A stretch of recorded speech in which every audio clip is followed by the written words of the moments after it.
जमीर बिक गया, किरदार बिक गए, खून से छप कर के अखबार बिक गए। इस कदर लूटा है मुफलिस को सियासत ने, इस कदर लूटा है मुफलिस को सियासत ने। टूटे फूटे थे वो घर बार बिक गए, टूटे फूटे थे वो घर बार बिक गए।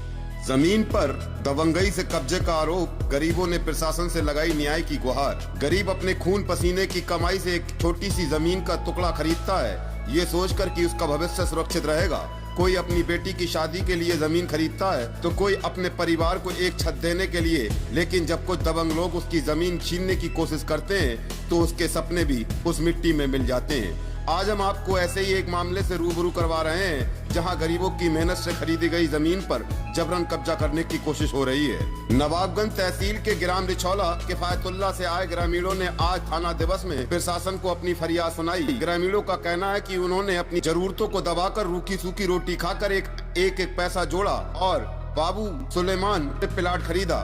लेकिन अब जब वे उस जमीन पर अपना हक जमाने की कोशिश कर रहे हैं, कुछ दबंग लोग बंदूक और राइफल लेकर वहां पहुंच गए। परवेज का भी कहना है कि हमने किसी तरह मेहनत मजदूरी करके कभी पेट काट कर तो कभी बच्चों की जरूरतें टाल कर ये जमीन खरीदी थी, लेकिन अब कुछ दबंग लोग जबरन उस पर कब्जा करने की कोशिश कर रहे हैं। उन्होंने हमें धमकाया, यहाँ तक के बंदूकों तक निकाल ली।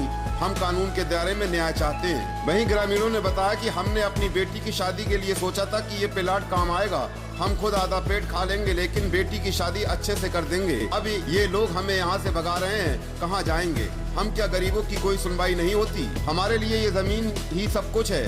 बड़े लोगों के पास तो हजारों बीघा खेत होते हैं, लेकिन गरीब आदमी के पास एक छोटा सा टुकड़ा होता है जिससे वह अपने परिवार के लिए सवाल कर रखता है। अगर यही छीन गया तो कहाँ जाएंगे हम? आज थाना दिवस के मौके पर हाजी परवेज के नेतृत्व में ग्रामीणों ने तहसीलदार आशीष तिवारी को एक प्रार्थना पत्र सौंपा। ग्रामीणों का कहना है कि प्लाट में पहले से प्लाटिंग हुई थी, लेकिन दाखिल खारिज की प्रक्रिया पूरी नहीं हुई। इसकी वजह से कुछ लोगों ने जमीन को अपने नाम करवा लिया और अब दबंगई दिखाकर गरीबों की जमीन हड़पने की कोशिश कर रहे हैं। ये कहानी सिर्फ एक गाँव की नहीं बल्कि हर उस गरीब की है जो दिन रात मेहनत करके अपने लिए एक छोटा सा घर बनाने का सपना देखता है। प्रशासन क्या कदम उठाएगा?